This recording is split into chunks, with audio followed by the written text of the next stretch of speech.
Assalamualaikum warahmatullahi wabarakatuh. Selamat malam. Terima kasih atas kehadiran teman-teman semuanya pada pertemuan hari ini. Nama saya Nomi Maharani dari Fakultas Farmasi dan saya akan mencoba memfasilitasi diskusi kali ini. Tujuan dari pertemuan kita kali ini tuh untuk melakukan pembicaraan terbuka dengan tema masalah pendidikan di Indonesia. Dan judul kita adalah perundungan terhadap disabilitas. Nah, jadi kita langsung masuk di pertanyaan yang pertama. Nah, pertanyaan yang pertama itu, apa sih pengaruh perundungan terhadap disabilitas? Perkenalkan, nama saya Dasio Jonathan Sinaga dari Teknologi Pangan Fakultas Pertanian.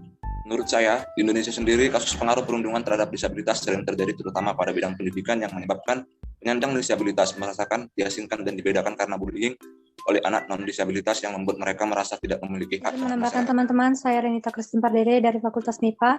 Selain diasingkan, faktor internal juga terpengaruh, seperti mental mereka menjadi down dan juga membuat para penyandang disabilitas overthinking, dan bahkan ada yang sampai berpikir untuk mengakhiri hidupnya. Terima kasih.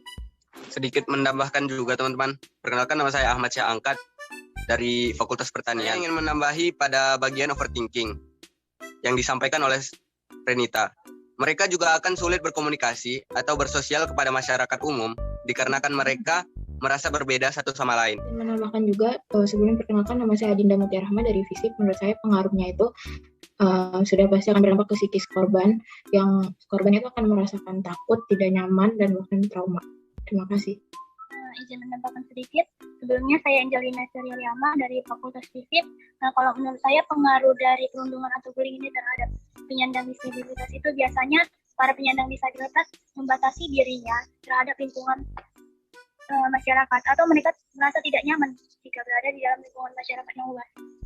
Segitu saja tambahan dari saya. Terima kasih. Teman-teman, perkenalkan saya Adelina Manik dari Fakultas Pertanian. Saya setuju dengan semua yang dikatakan teman-teman tadi.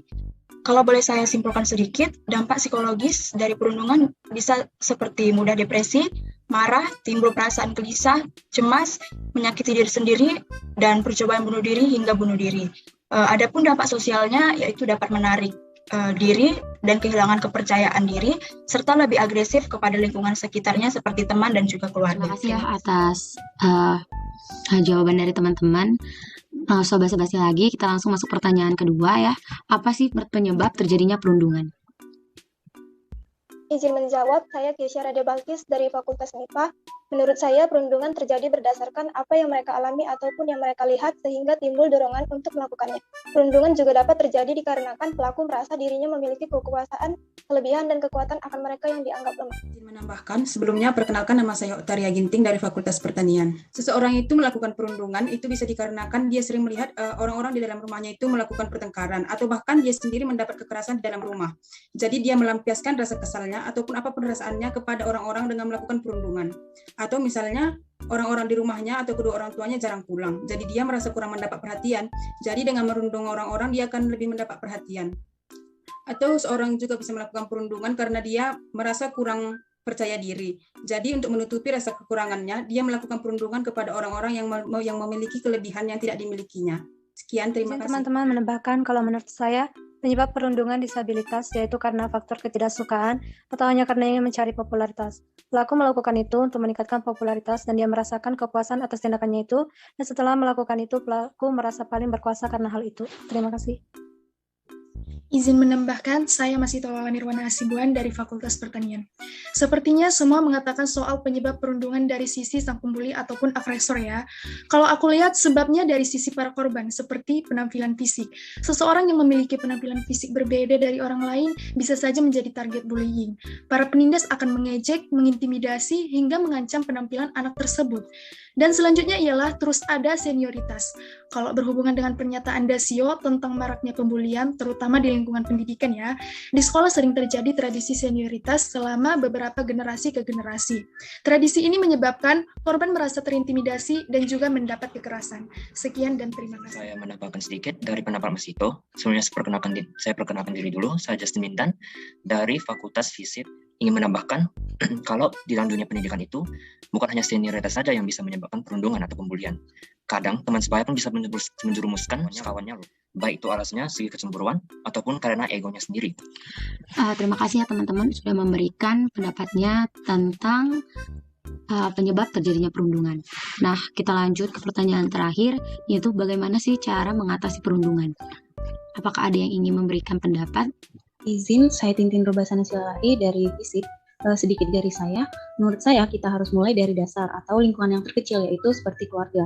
Misalnya pembentukan karakter terhadap anak sejak dini yang menurut saya ini adalah hal yang sangat penting. Terima kasih. Izin menambahkan, perkenalkan nama saya Aryo Bisma Muhammad dari Fakultas Ilmu Sosial dan Ilmu Politik. Kalau menurut saya, cara mengatasi perundungan disabilitas adalah dengan para penyandang disabilitas untuk menunjukkan prestasi, menjalin pertemanan dengan banyak orang, percaya diri, tidak takut, dan menjadikan perundungan sebagai penyemangat untuk menjadi lebih baik lagi. Sekian dari saya, terima kasih. Menambahkan, saya Muhammad Adha dari Fakultas Pertanian. Menurut saya, pendidikan harus dari pendidikan pembentukan karakter dulu terhadap semua anak. Tidak peduli harus dini atau tidak, kapan saja manusia harus diingatkan untuk menjaga perbuatan-perbuatan atau akhlak mereka. Pendidikan untuk para orang-orang yang dibilang normal adalah untuk saling menghormati satu sama lain. Kalau saya membuat beberapa poin dari kesimpulan cara mengatasi perundungan ini, yang pertama dengan sosialisasi pemahaman perundungan di lingkungan kampus, kemudian sensitif terhadap situasi dan kebutuhan korban, kemudian membuat kebijakan terkait aksi perundungan dari pihak kampus, dan membuka jalur komunikasi yang aman untuk pelaporan kasus perundungan, dan dengan melakukan kegiatan anti perundungan. Terima kasih. Jadi, kesimpulan yang bisa saya dapatkan dari diskusi kita kali ini itu perundungan yang berasal dari persoalan kompleks remaja menuntut tak hanya ditanggulangi dengan satu pendekatan saja, namun bisa multi pendekatan, tapi berbasis anti kekerasan. Nah, semua pendekatan haruslah mengedepankan dialog, empati, saling berbagi, dan juga kesediaan diri untuk memahami individu lain dengan segala karakter masing-masing. Jadi, kita itu harus menanamkan sifat yang tidak membeda-bedakan orang dari segala. Terima kasih ya teman-teman yang udah merespon pertanyaan dari diskusi kita kali ini.